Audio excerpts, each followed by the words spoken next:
crazy, right? But I mean, you know, we're still the Midwest. They don't want the government in their business, and I feel the same way. I don't want the government dictating what I need to do when.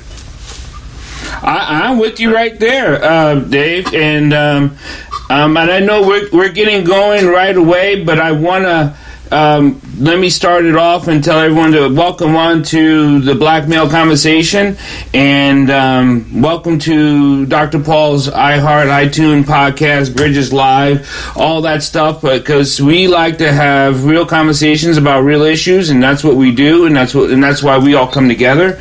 So I do want to pray us in, because we need prayer. We need Buddha. We need it all. We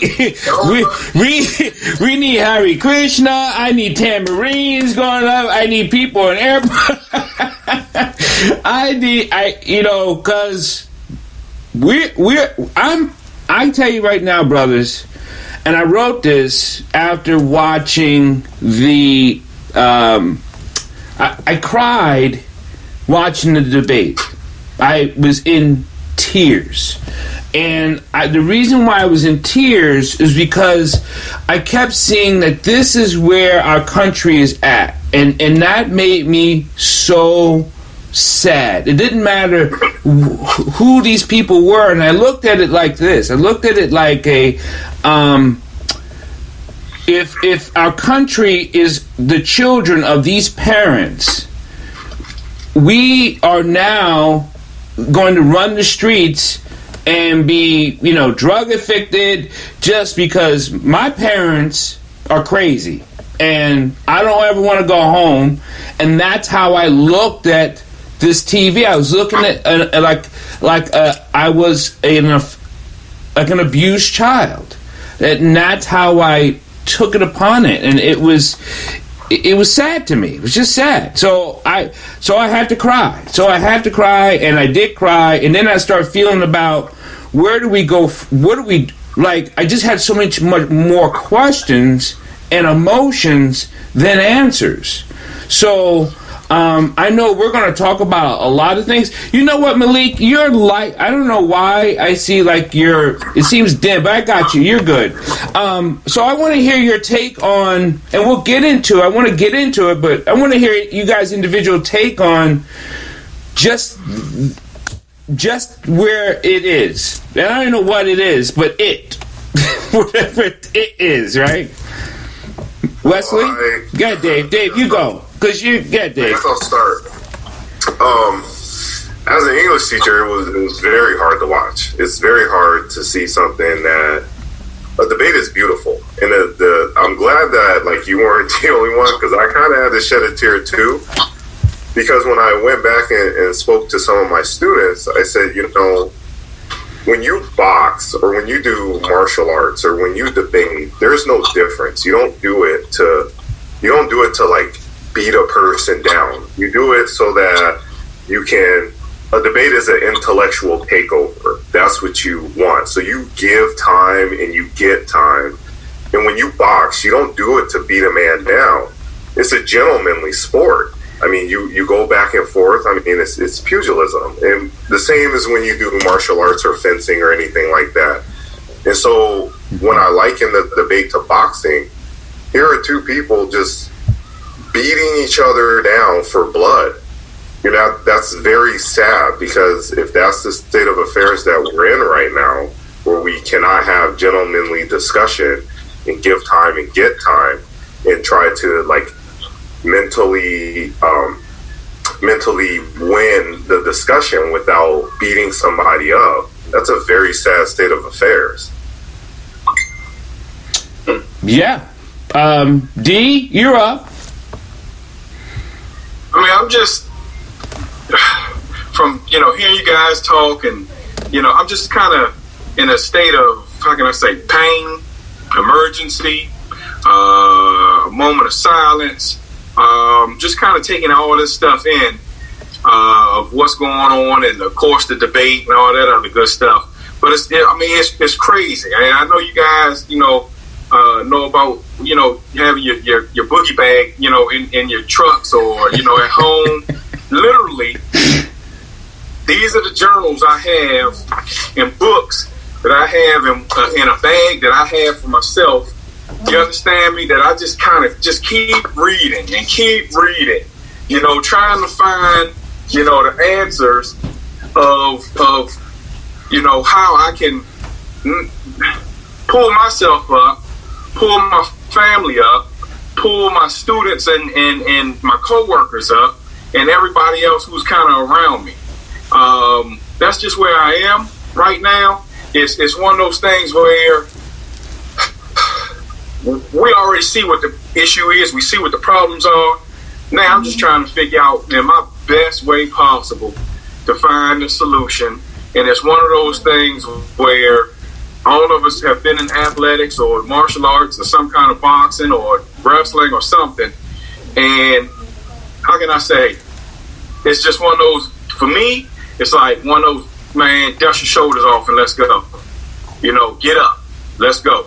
Because, man, it is rough to see, all this stuff about, the person in the hospital and all this other craziness, all these, to me, distractions that are going on from, whatever is kind of moving underneath, of all of this.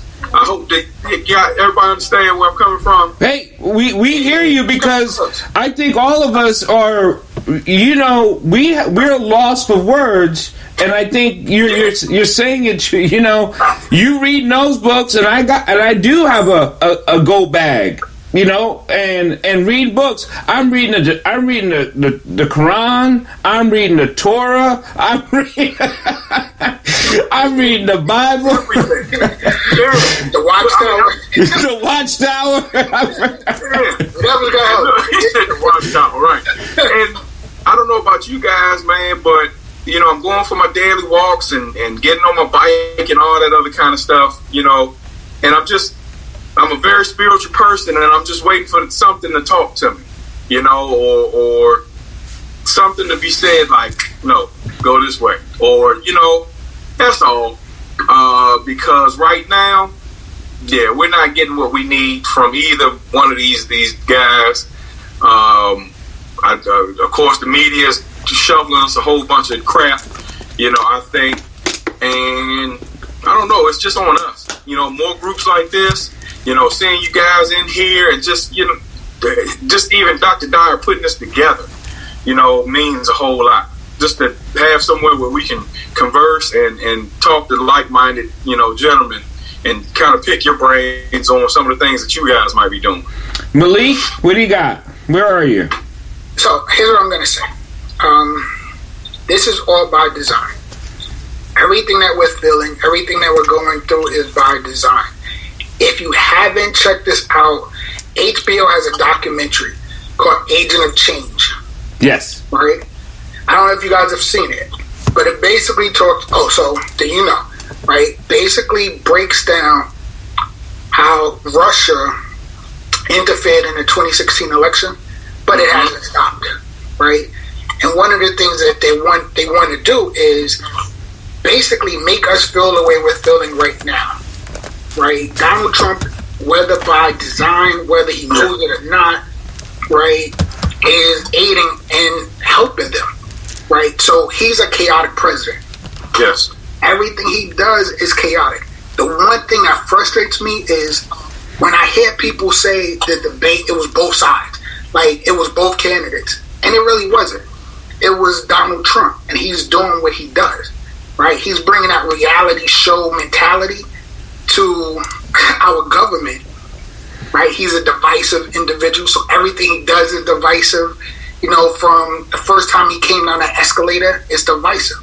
And he's also woken up. Like, the far right, like, fringe groups, the white supremacists, they now have a friend in the White House. So we see this, right?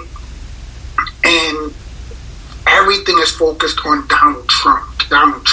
So what's happening is all the attention is going to his antics. Nobody's looking at what's actually happening. right? Do we know 128 conservative judges have been appointed to the federal bench? Right? 2 conservative judges have been appointed to the Supreme Court. It's about to be a 3rd. What does that mean? There's 3 branches of government, right? The conservative branch controls like 1 branch, right? That has ramifications in everything from abortion laws to healthcare, to Obamacare. Yo, it's about to get bad. If you think it's bad right now, right, I don't see the positive outcome, right? Even with the election. If you see what's happening with the election, right, we're focused on what Donald Trump is saying, but do you know what just happened in Pennsylvania? You know, they just passed election, committee that they get a chance to see the election, like they have subpoena power, right? What does that mean? We know what just happened in Texas with the governor. Yeah. There's 1 drop box per county. Right. That's right. What does that mean? One drop box. One. Per county. Houston has 5 million people. You telling me you're going to have 1 drop box in Houston? You got to be true. No. Yeah, so what does this, like, we got to kind of see the writing on the wall, right? And the last thing I'll say is this, right? I'm not into the charismatic leader, right? So Donald Trump, people are, like, appeal to because he's charismatic, right? And for whatever reason, they like that. But let's not so much focus on the Biden as the individual, but Biden as the Biden administration, right? Who's going to be in his administration, right? Who's going to have all these seats, from education to infrastructure? Like, that's what we have to focus on, right? And I know he has, like, a track record that some people have problems with, but influence. Who do we have more influence over? Is it a Biden administration or is it a Trump administration? Right? So I'm sure we're going to get into a lot of stuff, but all this is by design. That's my takeaway. All this is by design. This is happening for a reason. Hey, welcome back, Smooth. We've gotten into what we've been feeling, and Wesley's next, and then it's you. Go ahead, Wes. Okay. Well, the guys pretty much have echoed some of the things which I was thinking about, but the thing is, we know what we've got currently, and we know that's not working. And as far as with that debate, on an intellectual sense, he couldn't really go against Biden as far as on facts and stuff. That's what it was not all about. So he had no alternative but to distract in that way. And of course, I'm the type of person that has always believed that, well, Republicans don't have all the answers. Democrats don't have all the answers. And I've always been somewhere as far as in the middle of the road, as far as what's best for our country overall. Because they all bring something good to the table. And I was brought up in the Midwest, and I have always been told, by my grandfather, you don't get something for nothing. And sometimes we have some folks that are looking to do that, and they rely too much on the government, and that's never a good thing.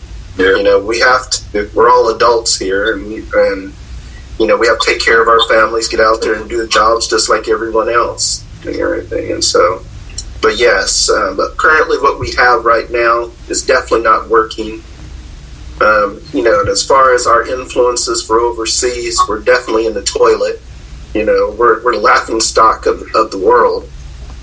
And I didn't think that we would ever be in that type of position. But you never know. When people are feeling desperate, they do desperate things. Even to vote in someone like that, because like my wife and we've had many conversations that says, let's turn this clock back a little bit. Would we have had this problem if we did not have Barack Obama as the president, and then had this watershed of black individuals voting back then? And she says, he thinks it's just scared the bejesus out of people. Mm-hmm. And all of a sudden, we're going to have to stop this. And so what do? They vote someone into so radical that, it starts to turn things back. And and it's sad that people are driven so much by their own fears and everything, despite even some of these policies are going to be working against them.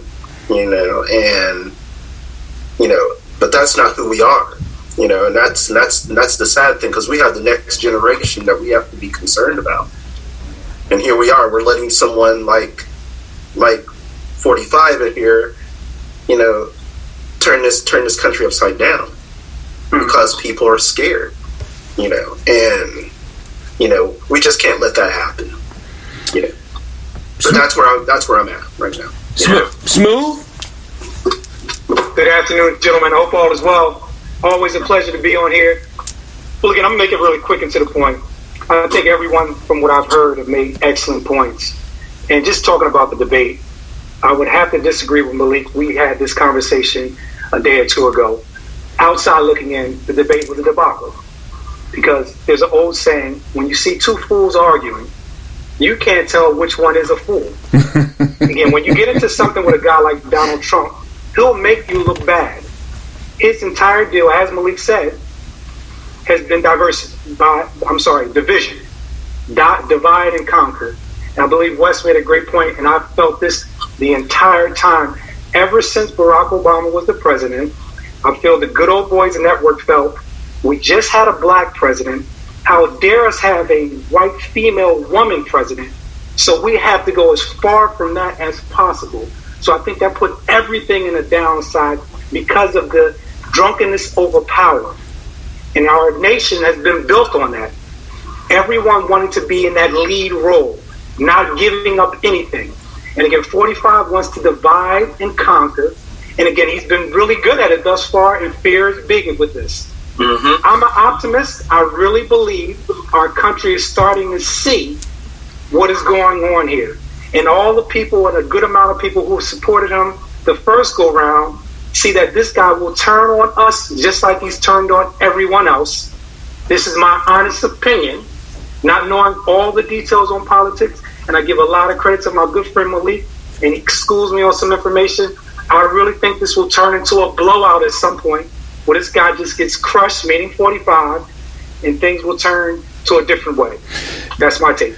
So, and you didn't hear this, Smooth, but I cried during watching the debate. I just completely started sobbing like I lost a child, and it was so hurtful to me to watch these people, right, and think about our country collectively, individually, family, economically, just the whole thing, and the division is right there on the screen. It didn't matter what is the. So now I heard this, and we said this off air, that there's an uptick in black male voting for Trump in the polls. I don't know who they're polling. What are?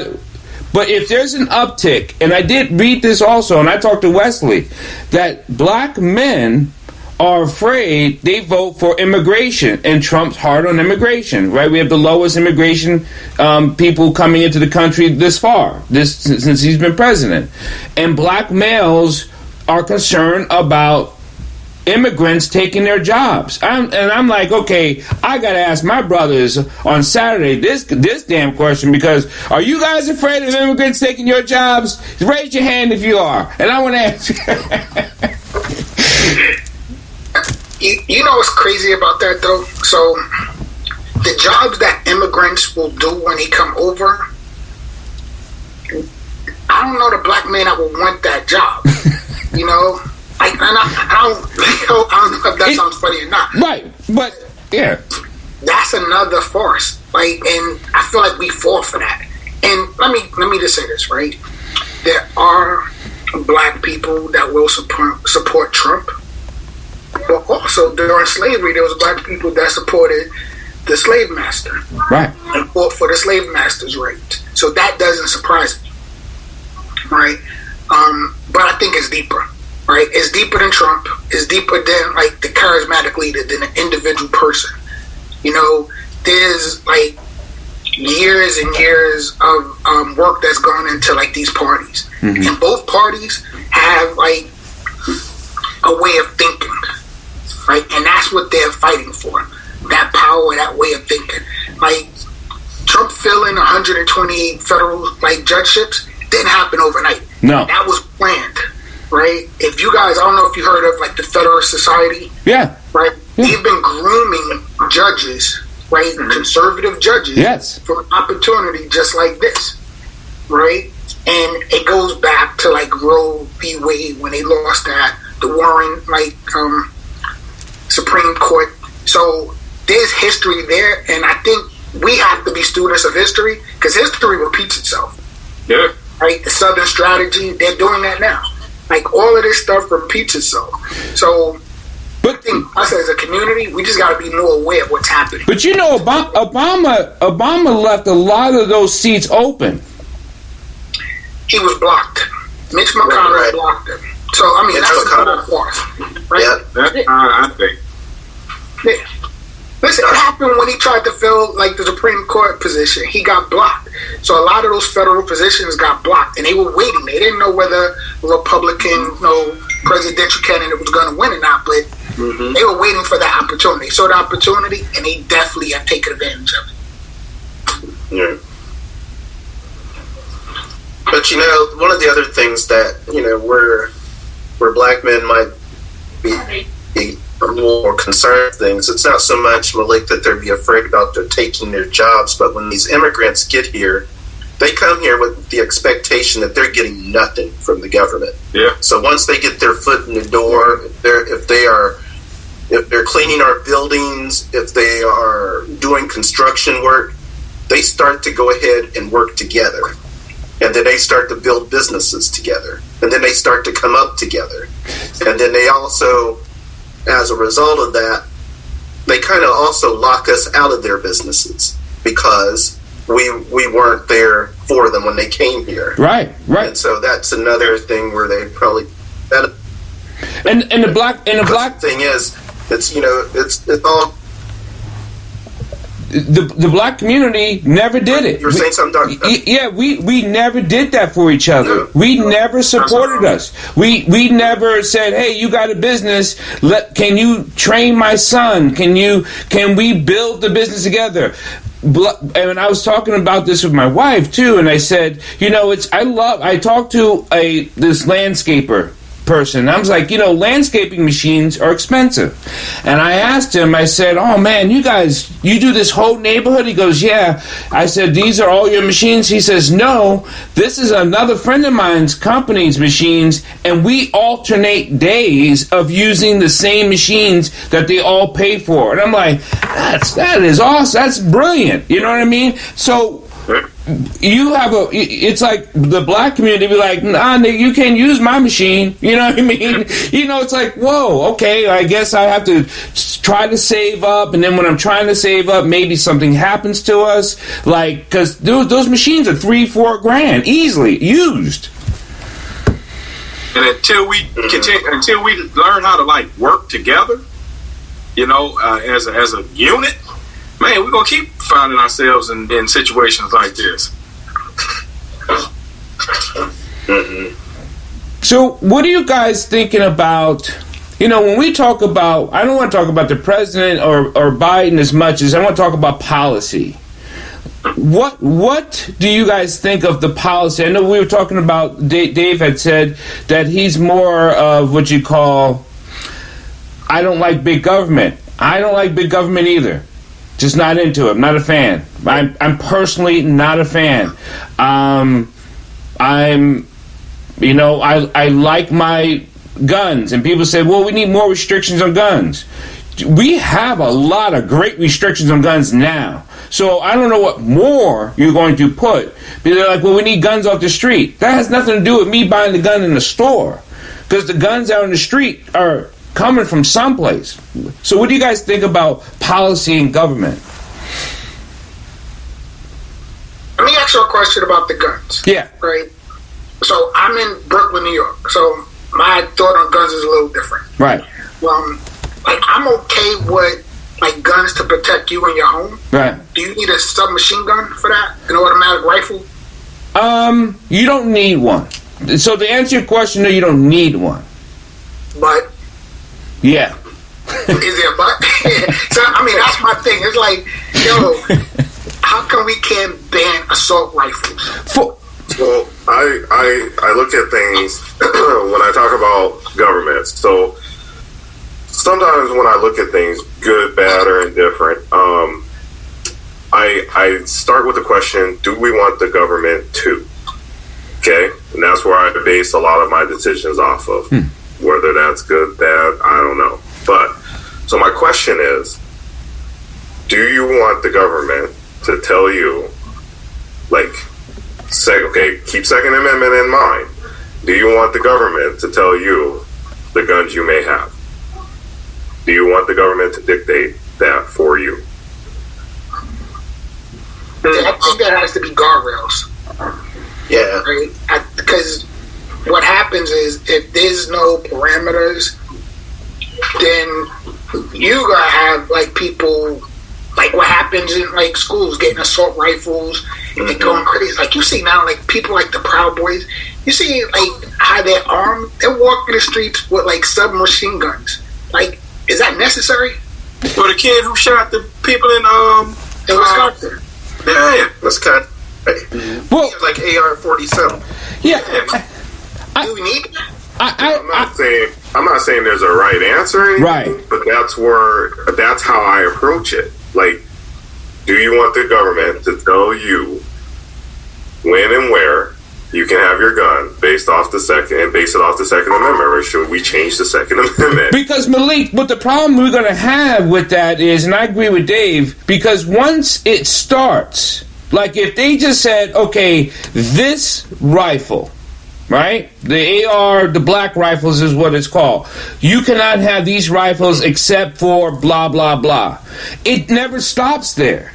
It never stops there. It's always, okay, well then we're going to add this, and then we're going to add this, and that's where the problem is. That's the problem I have. And like, whoa, okay, so we have Saturday night specials out there. That cost a lot of crime. Sorry, Wes. Go ahead.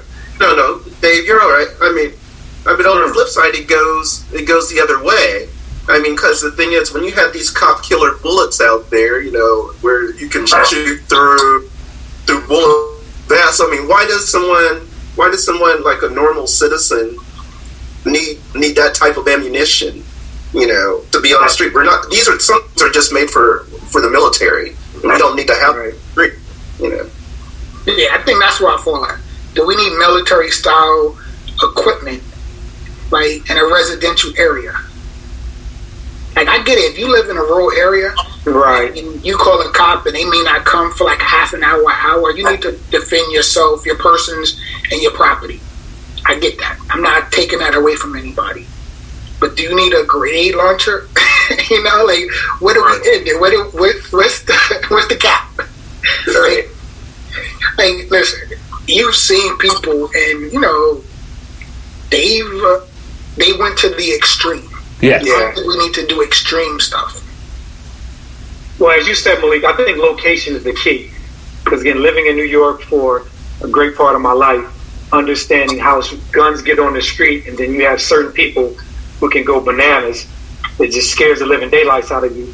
Then I guess like you, Doc, maybe in your surroundings, in your setting, and where you are, Woodsy, maybe a little bit different in understanding you can have some sort of rifle similar to that or arms and be used and be more responsible. Because in New York City, I mean, a lot can be done really quickly when someone is irresponsible in an area where you're so close together. But we know also knives, blades kill a lot of people. Machetes can kill a lot of people. So, like, so when we base it off of fear, and I don't know, Malik, you're not basing it off of fear. You're being like, there's got to be a cap, and actually, I don't disagree with you, because there are people who do have some extreme stuff, and I'm glad I know them. But there's some people who have some extreme stuff, and should there be a cap on it? I can agree with that. But when it comes to the only problem I think I have with the cap is the cap gets bigger somehow. All of a sudden, there's more stuff in the cap. It's like they just never stop. It's like a taxation. We only want your 1% tax on this. And then once that gets paid for, well, give me my 1% back. Oh, no, we're not going to give you it back. We're not giving it back. So, go ahead. And therein lies the problem. I mean, I always, look at the hardest thing for me in government is to not look at the subjectiveness of how to limit things.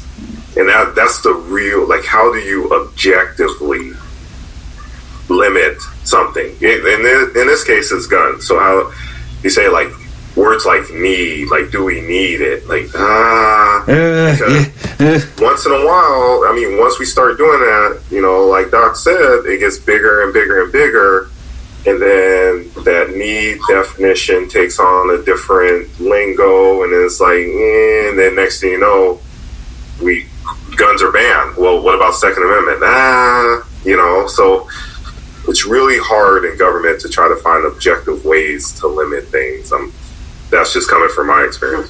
Well, the thing is, in that sense, I think we have to do a better job of checking out the people who want to buy the weapons. Yeah, the thing is, they don't want to do that. They don't want to do the background checks and stuff. They just want to be able to sell the guns. But we need to really know about the individual. But we do have a background check. I mean, I used to run, and you go through a BCI, check, which is a federal check to see if you have any warrants, and you've been in jail, and or you're a doctor, you're medically, things like that. Now, here's the thing: it's like driver's license.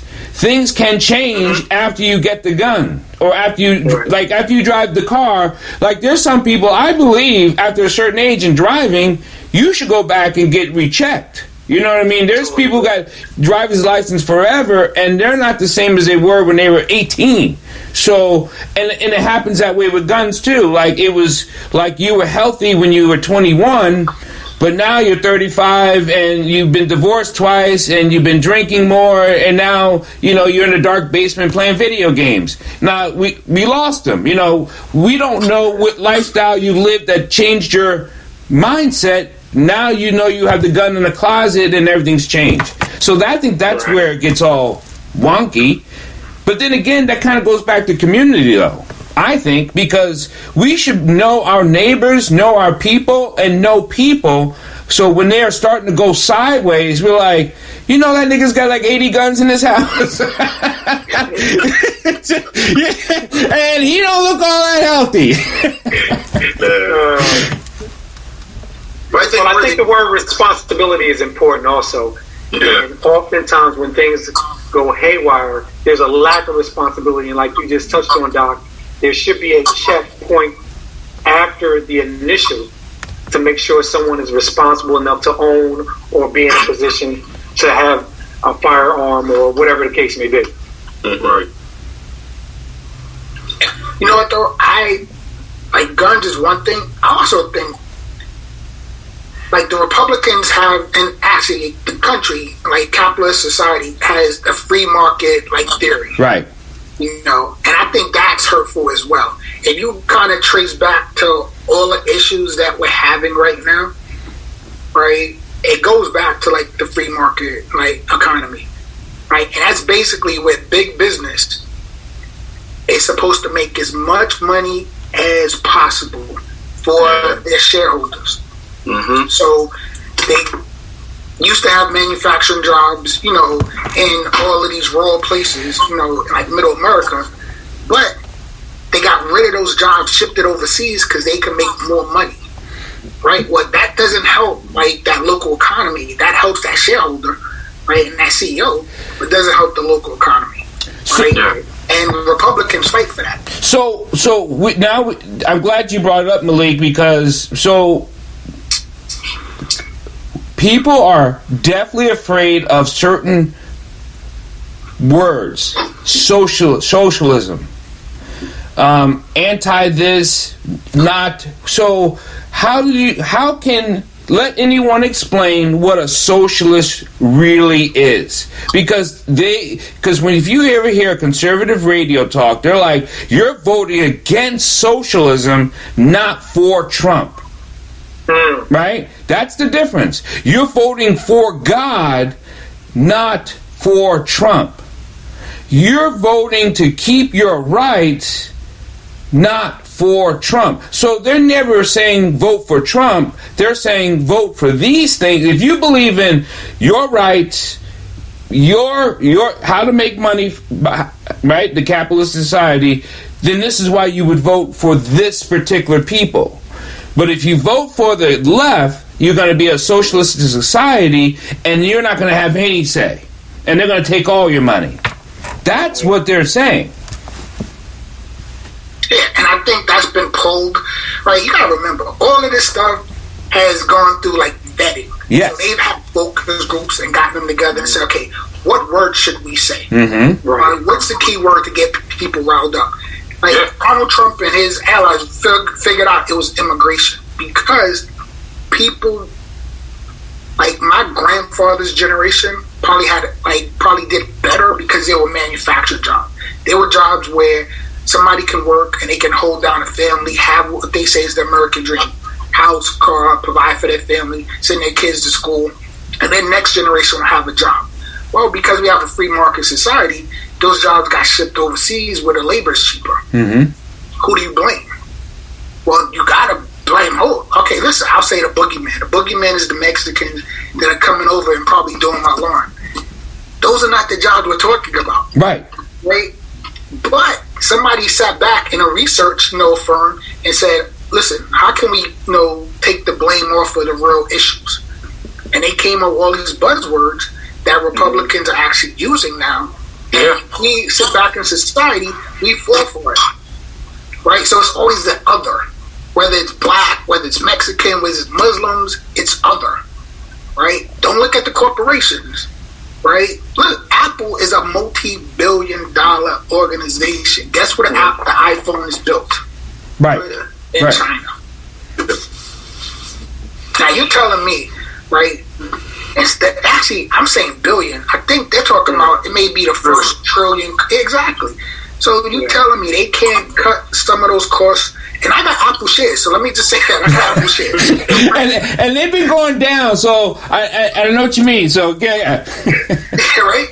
So it's like, instead of that 4-to-1 split, if we would have did a 3-to-1 split or a 2-to-1 split, I still would have been okay. But that means that phone would have been manufactured in Middle America where the jobs are needed. Mm-hmm. Right? You look at a place like Pittsburgh, right? Big corporation came in. The city is polluted. Mm-hmm. Corporation left. Yeah. Right? And then you have all of these people who are struggling. Yes. They don't know how to feed their families because that corporation took the jobs overseas. Yeah. That's the issue, and nobody's really talking about that. Well, okay, so here they say, well, the reason why, they know that corporations left overseas because of all the regulations, right? Because you're allowed to build things in overseas with less regulations. So big business, it goes back to that capitalistic mental thing. Like I lose less money for my shareholders because instead of me making it for like $5 in the U.S., I get to make it for 50 cents overseas, and I make $4.50 more profit, right? So that's what happened. So now what Trump did, he deregulated a lot of stuff. So companies were like, oh, great, you deregulated it, so I'll come back. Now I don't have to pay those regulation fees. So now that's when he said, make America great again. He was working on those companies saying, well, come on back, and I'm going to deregulate all that crap. You don't have to pay all these taxes. You don't have to worry about this. So now you don't have to pay those regulation fees. That's where. So what do you do with those businesses that don't want to pay those fees? Is it smooth? You said responsibility. Is it? How do we hold corporations to responsibility, like human responsibility? Well, that's very difficult to do because again, when you're talking about big business and money, when that comes into play, no one really cares. Right. Wherever the money is, that's where everyone wants to go. And the small person, the little guy, gets trampled over, and that's usually the case. And those are the people who are searching for the jobs. Mm-hmm. And almost every time you're going to find a group that feels like they are that little man and that they're getting left out because, okay, so Trump wants to make America great again and do what you say, Doc. Well, now you got the EPA on his back because, those regulations deal directly with them. You got the taxpayers saying, hey, whoa, they're not paying their fair share. I mean, you're danged if you do and you're danged if you don't, realistically. So if it's not about the stockholder saying, hey, we think the company should be ran this way in a capitalist society, I don't know how that everyone's going to be the little man, each section.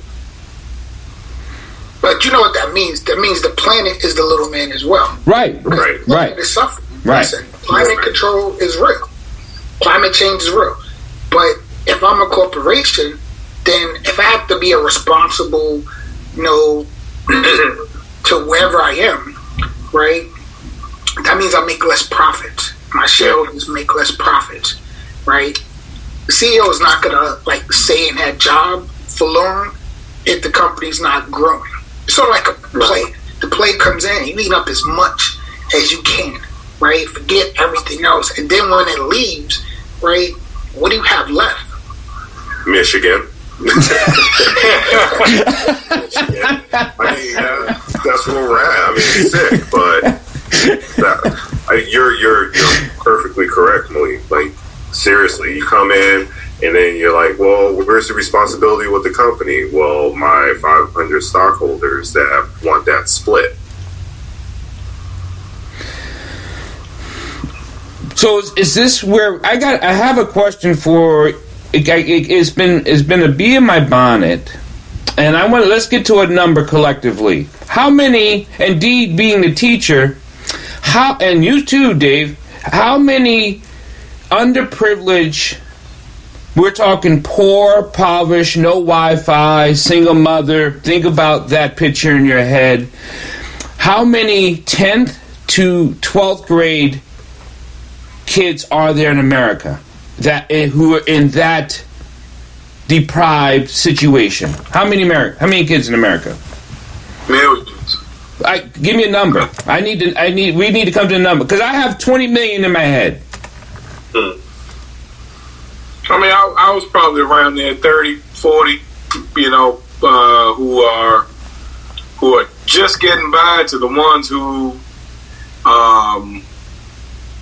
need the help, but can probably, do some things on their own. But ones who I'm talking this messed up neighborhood, they're not gonna have cable. They probably live in subsidized housing. How many of those kids in the United States are you thinking? 30 million? What do you guys got? What numbers? 30 to 20 million, somewhere around in there. Malik, what are you thinking? Yeah, I kind of agree with that.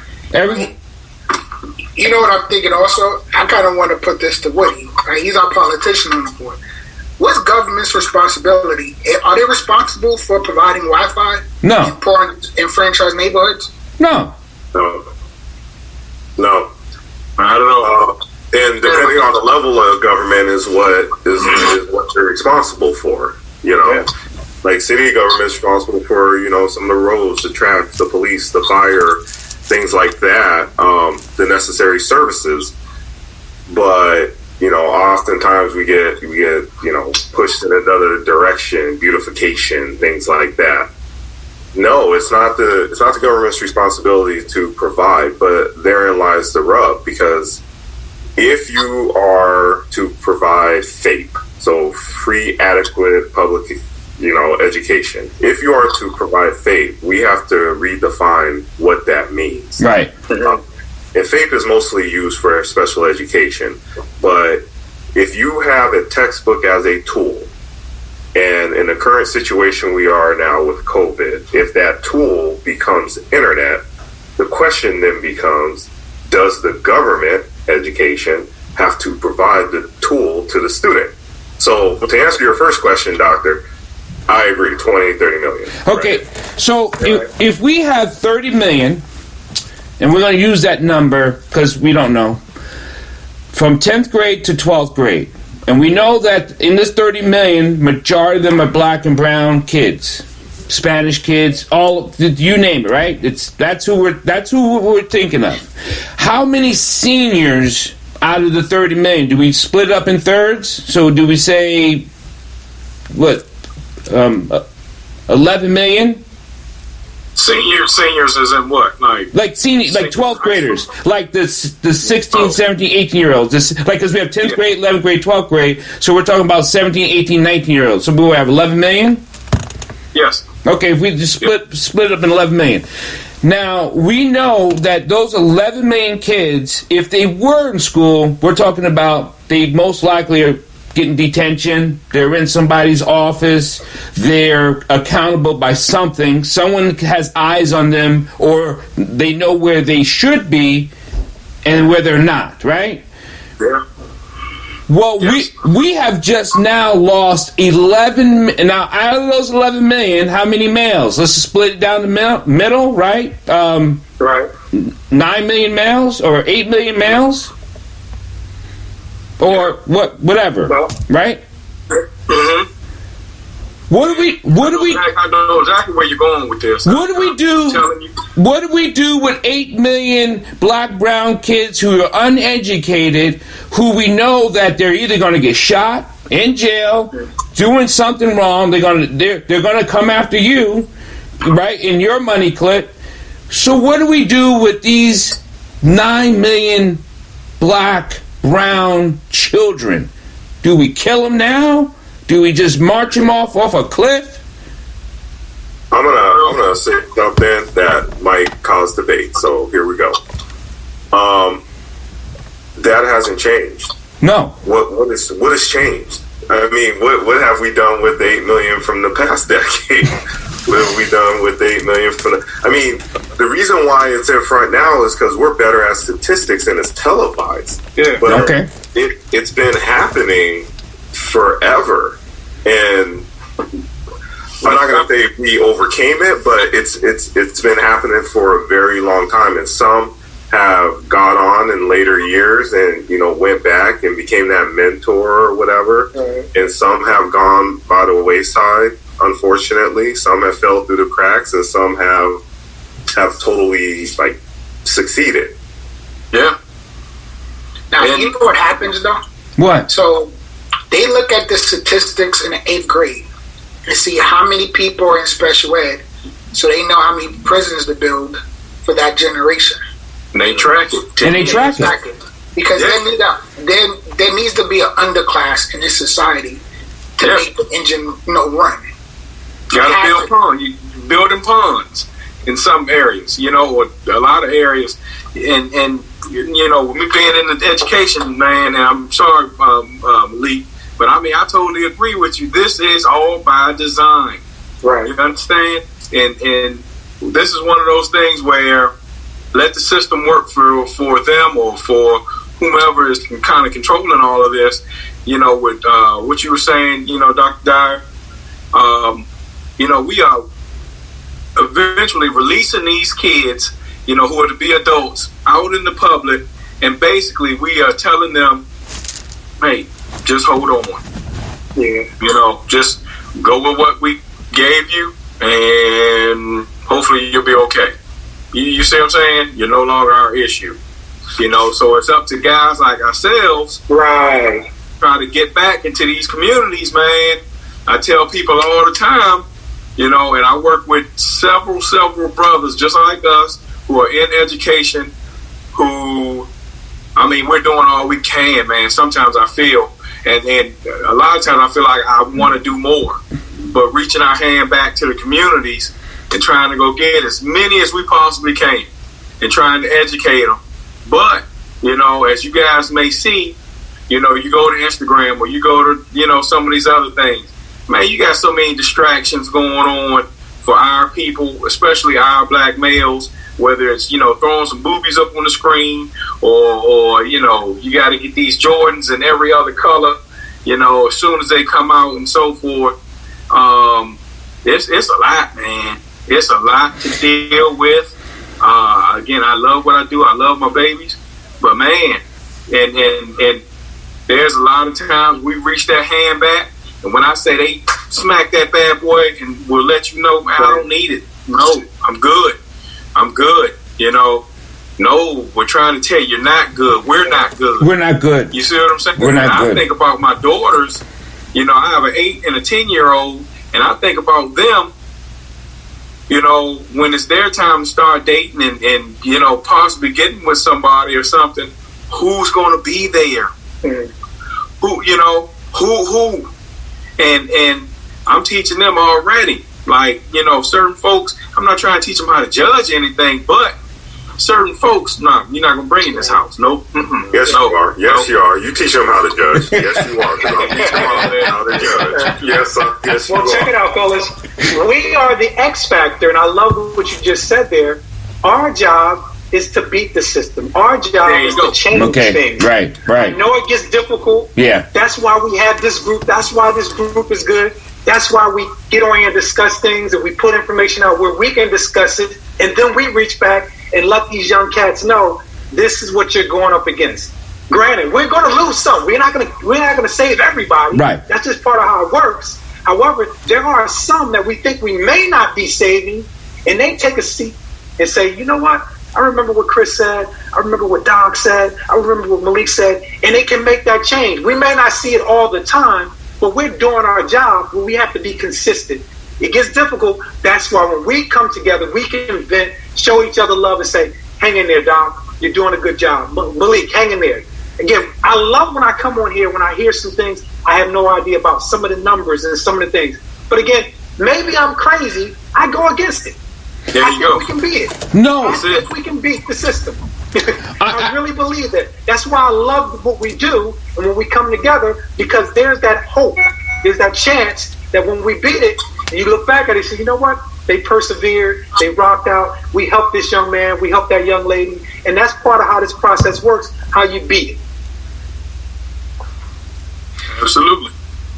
So I'm gonna ask a question then, if I may, Doc. So we sit here and I'm not talking about us, I'm saying in general, blacks. And we're looking at two individuals who do not know what it's like to have black skin. And we constantly look at, government leaders who don't know what it's like to have black skin.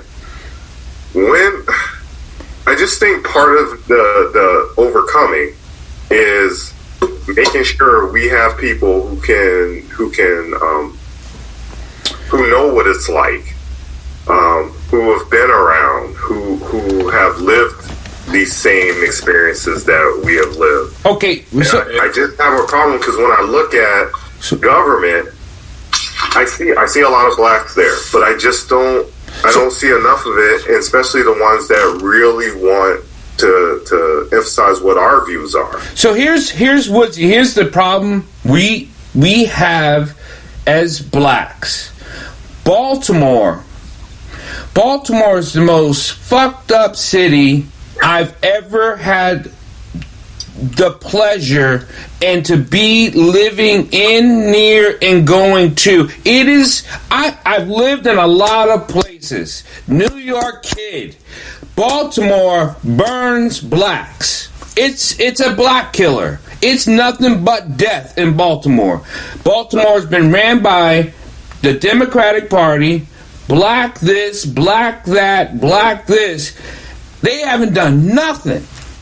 And every politician be like, that's what you get when you put a black person in politics is supposed to help. Look at Baltimore. They keep pointing. Look at Baltimore. Look what you didn't do in Baltimore. But what about Baltimore? You had legislators this, you had reps this, you had a black mayor, you had a black governor, not governor, but look at Baltimore. You had a black police chief. Look at Baltimore. That's the answer. You get Baltimore. You know what I'm saying? For every Baltimore, you got an Atlanta. Right. Right. So I feel like because Atlanta's that's easy when we say stuff like that, and we forget the design. We forget why is Baltimore in the situation that it is. Listen, Haiti. Why is Haiti in the situation that it is? Right. Like, we gotta go back and do like the history and it'll explain everything. Here's what I will say. For this country to thrive, right, there needs to be an underclass. There needs to be people who are consumers, who spend. Our community is known as the spenders, right? And once again, that's by design. Low self-esteem, all of the trauma that we've endured, right? So we think we can like ease that trauma and that pain with materialistic things. Right. So there are corporations that play to that, right? Once again, I go back to like Cameron and like the Pink, or Jay-Z when he was like, yo, take the throwbacks off. Right? Who was he talking to? He was talking to our community. We did it. Yeah. And then we're the cool. So whatever the black community does, everyone else follows. Yeah. Right? But we're still an underclass. So we spin. You know what? I remember when I was younger, my pops told me, and I'm going to be 50 in like January, so that just gives you an idea, right? He told me there's more black men in jail than it is in college. That's still the case. In fact, those numbers are probably increased by now. Right. Okay? So it's all by design. And we're probably in the same position, and you could tell me maybe we're doing better I don't think than so. we did in like 1965 when we were fighting for like the Civil Rights Act, the Free Election Act, fair housing, all the things that we were fighting for. Against redlining. We're still fighting against redlining. They don't call it redlining no more. They call it something else. Redistricting. They call it redistricting. That's what they call it. So we got gerrymandering. We got all this stuff happening. And to answer your question, this is what happened with Baltimore. Gerrymandering happened with Baltimore. They took all, because there's Baltimore City and then there's Baltimore County. Right. Right? So Baltimore County is thriving, right? The tax base really, people who were making money, right, moved out to Baltimore County, and they left the city desolate, right? So the only thing that makes money in the city is the casino that's very, very new, right? And like the downtown area in John Hopkins. But people who live, people work in John Hopkins, and the executive that works in those casinos, they live in Baltimore County. So they take their tax base out of the city. So without money, what do? You can't have infrastructure, right? You got desolate communities, desolate buildings, like drugs came in, and crooked politicians. That charismatic leader, once again, he came in and took advantage. And that's the story of a city, because like Fargo was happening, it happened in Minneapolis, Chicago, and then we see the last part of it is when it's desolate and no one wants it, then people start moving back in, buying up the property, and then the values go up. Yeah, the banks start lending money, so it's by design. Listen, everywhere around the country, you got gentrification. Yeah. That basically means white people started moving back, so banks started lending, right? So now if I can, listen, I'm a small business owner, right? Access to capital is huge. It's huge. Right? The more capital you have, the more you can actually start hiring people, you start expanding your business, right? But if I don't have access to capital, none of that stuff happens. Right. So these communities that you're talking about, they didn't have access to capital. And then when gentrification started, they got squeezed out.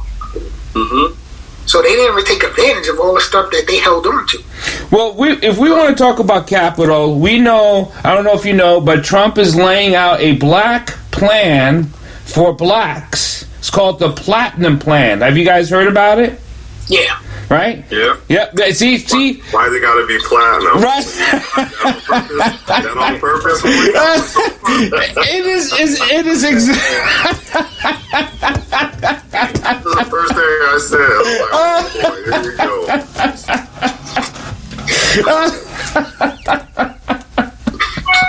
But listen, why is he doing it so close to the election? Right. Well, because Joe Biden's got what? Lift every voice. Right? That's his black plan. No, actually, it's not a black plan. It's just for the areas where most black people live. Right? So that's how he put it. But Trump is like, nah, we're going after those black people, and here's the Platinum Plan. And it's about business and getting access to capital and things like that. So the funny thing is that they really haven't gone after the black vote since 1960 when we were talking about, the Freedom Rights Act and things like that. So they never thought of us as important enough to even talk. They were like, black people vote for Democrats and that's it, right? So, and the Republicans are like, well, we're going to go after the suburban people. We're just going to get more white people, and we're going to get this country back because they're the ones who have all the businesses, right? And the money. And so now we're actually being talked about. Black males are actually being talked about like, vote for me, black male. And this is what I can do for you, black male. And I mean, what do you guys think of that? Look, is that real or is that the okie doke? It's an okie doke for both. I'm not politics. Classic politics. Yeah, and I still question: are they speaking to the black males? Because a lot of times we get left out of a lot of situations. Yeah, you know what I'm saying? Like that's just personally how I feel. I'm sorry. Go ahead. Oh, no, go ahead. No, he is speaking to black males, but he's speaking to a certain segment of black males. Gotcha. As he always makes it a point to say the blue side or the red side. So whatever brothers are, the Republicans, then of course, they're going to be try to open up doors for them in that aspect. That's what I was going to say. So is this black males? I guess who was that? The governor or whomever of where the young lady was shot. Are we talking about those gentlemen? You're talking there in Louisville. Yeah, I know you're talking here. The Breonna Taylor thing. Yeah. Don't fool us. No one was getting that. Once I heard the report about he shot first, game was on. Done. Right. That was it. He shot first. Done. Next. Because there's nothing else to say after that. Mm-hmm. Well, Breonna shouldn't have been hit. Okay. We agree. She should have been shot. She shouldn't have been living with that guy. She shouldn't have been associated with that other guy. She shouldn't have been this. She should have been this, and she wouldn't be dead. Whatever. He shot first. Done. Cops are off. You're right. Wow. Yeah. Listen, I don't even want to get to Brad because it's so layered, right? I don't know if we got enough time. I will say this, though, right? Republicans are sitting back looking at the numbers. Mm-hmm. Yeah. And they're saying, okay, to win, I need to shave X amount of percentage off of Biden's base. And black people only make up 13% of the population. Anyway, right. Overwhelmingly, white black women vote Democratic. Right? So they're like, okay, you know what? We know we can't, get black women. Let's see what we can say to kind of peel off maybe 1% or 2% of the black male vote. So we'll say, the platinum plan, right? Yeah. And what is the platinum plan? Nobody knows what that is, right? But it sounds good, but maybe it's good enough just to get like 1% of that vote away from Trump. Right. Once he's in office, right, he's going to forget about that. Oh, yeah. Because this policy, like, once again, if you look back and say, what has the Trump administration done policy-wise that improves your life? Right? What can you speak to that improved your life? The Trump administration, what has he done policy-wise that has improved your life? I can't think of anything. I personally cannot think of anything. And I am a small business owner. And I can't think of anything. We're not even talking about COVID. Like no. That affected. Listen, that has affected my business, and it still today affects my business. Right. And that goes right back to leadership. There's no national plan in place. No federal plan in place. No. Right. It's like each state do your own thing. Right. And good luck. Yeah, good luck. Good luck. And in the military, they would say, "Thank you for your service." Pat you on the back. Yeah. So listen, when I look think at the- it's gonna get worse. When I look at the platinum plan, yeah, first thing I saw was the name. Second thing I looked at was we're gonna put some money in the black community. So then I thought, okay, so people want money in their pocket. So okay, fine, maybe that 1-2% might go over.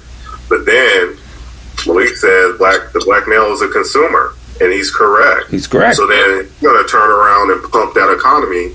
And Trump's going to say, look what I did. I put that money in his pocket. Yeah. He pumped the economy. That's me. I did it. And so, yeah, Malik, you get me on your side, brother. Like, it's like the plan. That's like it's all in the plan. You got my vote. You got my vote, boy. I will vote. Check it out, gentlemen. Malik is on the money. Extremely bright cat. System is in place. A lot of this information is planned. But we can derail most of it. A lot of it we can derail. We had this conversation, Malik, yesterday, where I think this younger generation is a little different. I think the diversity of the younger generation, their thought process, they come together, and they're really not going for a lot of the okie doke. And when I say okie doke, meaning, all right, we're going to just put this plan together right in front of you really quickly. I think they're a little bit brighter. I think they've done research, and they won't go for it. That's why I really strongly believe that the change that we need will come. A lot of politicians will say whatever they need to say to get in office. We've known that for years. And I just think there's a generation that's right behind us that will not allow that to continue to happen. They'll put people in front where, listen, if you said you're going to do something, make sure you do it. And I that's my feeling. That's my feeling. I listen here, and I know we put out a lot of good information, and the stats and the system tell us different, but we have the power, and this generation right behind us, to change things. So I'm going to put it back on you, right? Yes. I have twins, boy and a girl, right? They're juniors in college, right? My daughter was, fortunate enough to get an athletic scholarship to A&T, right? Business major, bright, extremely bright. She's my hope. You know what I'm saying? My son's like an artist, right? But she registered to vote, went to go vote in the primaries, right? And I was like, hey, Shay, who you voting for? She was like, I don't know. I don't even know who's running. Young person, bright. I was like, Shay, what do you read? Like, how do you get your information? She said the Shade Room, right? Instagram, like whatever the post is, right? So intelligent, bright, knows what she wants to do career-wise, right? Stable. But this is that generation. And I go into schools, right? And depending on the school I go to, let's say the best school, like, there's an all-boys Catholic school in Brooklyn. Russ, Chris, you know what I'm talking about. Yeah, I know what you're talking about. Number one, yeah, right? I go in there, and they got the Young Republicans, right? The Federalist Society. Yeah. They're grooming these kids for a certain career path. Yeah. Yeah. Right? So, when it's going to change, my pops thought our generation was going to be that change. Right? Yeah. My grandfather thought my pop's generation was going to be that change. In the 60s, they thought, hey, that next generation is going to change. And you know what? It has. But it's also a war. So we may win a battle, but the war's still going on. Listen, conservatives are still fighting Roe v. Wade. Yeah. Today. That's it, today. That was, 35 years ago? They haven't given up on that. You know what they did? They built a better system. They're like, okay, but what you said, Malik, is key. You said it's a battle. There's change that's occurring, but you got to keep working at it. We can't give up. We're not giving up. You got to be persistent. Yeah, I will say this, right? In the Bible, there's this proverb, right? And it basically talks about when they were building the wall, right? And in one hand, they had the scalpel where they were constructing the wall. And in the other hand, they had the shield defending the wall, right? And that's basically the mentality. It's like the work that you put in to build something, you got to put in double that work to defend it. Yeah. Right? And it gets exhausting. I'm a business owner, trust me. there are days where I'm like, yo, not only do I have to like sell new accounts and maintain my current accounts, but I got to defend those accounts. I got to go out and get new stuff, and it doesn't stop, right? And that's just the way this world is. It's like as much energy as it takes to build something, you got to put double that into maintaining it, because the enemy they keep coming. They're not going to stop. They don't get exhausted. No, it's a grind.